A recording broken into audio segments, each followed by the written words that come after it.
Okay, just had to modify a few numbers there, guys, to make this a little bit more interesting. So, now we have R1 of 10k and we have R2 of 20k.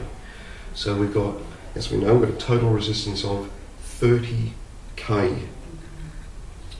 Now, using our 12 volts again, and using our I, just want to find out the current, I equals 12 divided by 30,000, which comes out to 400 microamps, okay, or 0.0004 of an amp. So I've got 400 microamps flowing through this series circuit. Now, let's look at the voltage drop across R1. Okay, so voltage across here. So if we take, we'll use this one again. So we'll take current being 400 microamps, okay, times resistance being 10,000. What we'll come up with is 4 volts. So we're going to have 4 volts dropped across here, okay. So if we take 4 off of 12, okay, because that's the drop from 12 volts down across here towards 0, so 12, drop down 4 volts, because that's what we're dropping across this resistor, will give us 8 volts, okay.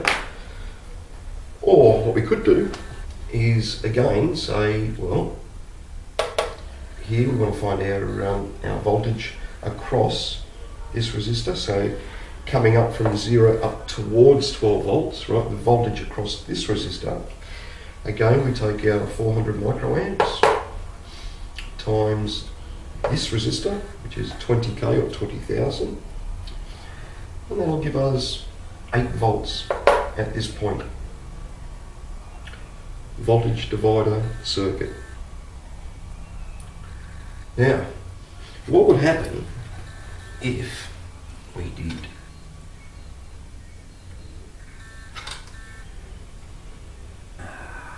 this?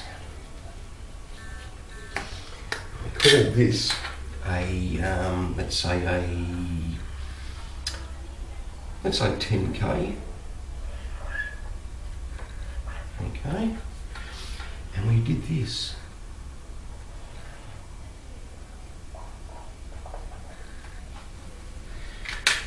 Now, you guys don't know about this yet, but this is what we call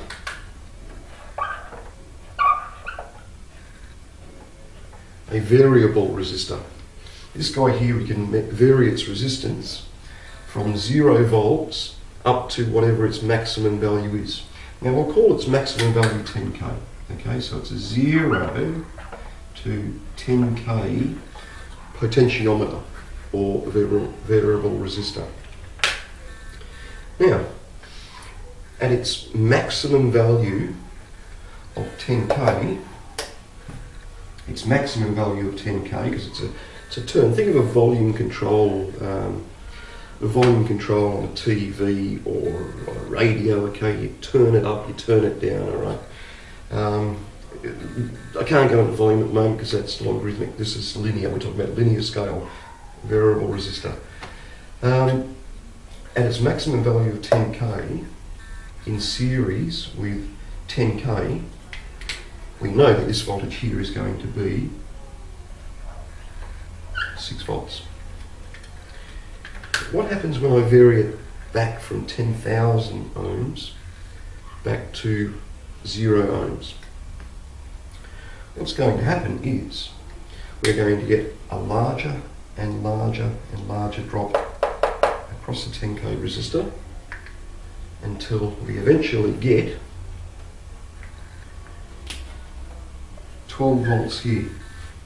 Now, to get 12 volts at this point means that this resistor here now has to be 0 ohms. We've wound it all the way back to the left hand side to 0 ohms. or a wire. It's a straight wire, okay? It's a short circuit.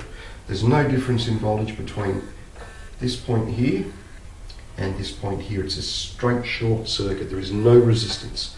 It's like taking the hand off of that hose pipe. So from this point here and this point here become exactly the same point because we've taken away the resistance. We've made it 0 ohms. So therefore we have 12 volts drop directly across this resistor. So by utilising this function, we can make this point here whatever we want between 6 volts to 12 volts. We can vary it up from 6 up to 12 and then back down to 6. So this point here can be anything from 6 volts to 12 volts. We could obviously do the same thing in reverse. If I was to take that away and take that away, make that just a normal resistor. Okay, and again we'll go back and we'll call him R1, and then we'll make this one VR. Now I'm calling VR1 because it's a variable resistor. Alright, VR1, and we'll put the sign through it to show that it's a variable resistor. What do you think will happen now at this point A? What's going to happen now? The opposite will happen. And this point A will now, if we make this 0 ohms, this point will be like a short circuit. Straight wire from there to there. Okay? Straight wire, 0 ohms. No resistance whatsoever. So this point now will become 0, okay, at 0 volts when this is 0 ohms up to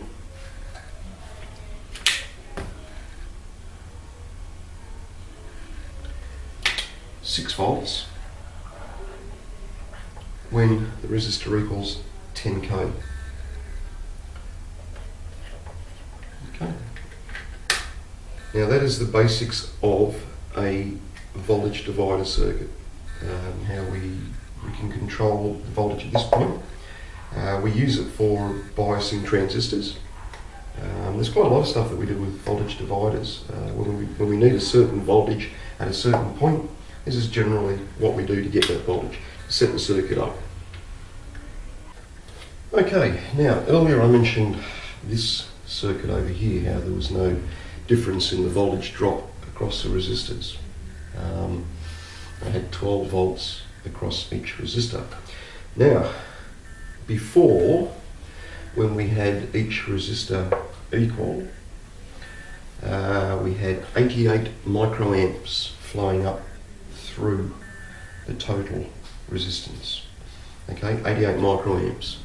Now, because R1 equaled R2 at the time, 270k, 270k, 270k, 12 volts across 270k, across 135k equaled 88 microamps. Okay, so what we had was we had a shared current of 44 microamps going up through here, which would be 12 volts divided by 270k would give us 44 microamps up this one, and we had 44 microamps up this one because that was 270k also. But what do you think happens when we vary our resistors? Okay, now we have R1 being 10k, we have R2 being 5k. If we put that through the parallel resistor formula, 1 over R2 equals 1 over R1 plus 1 over R2, we'll come up with 3.75k total resistance.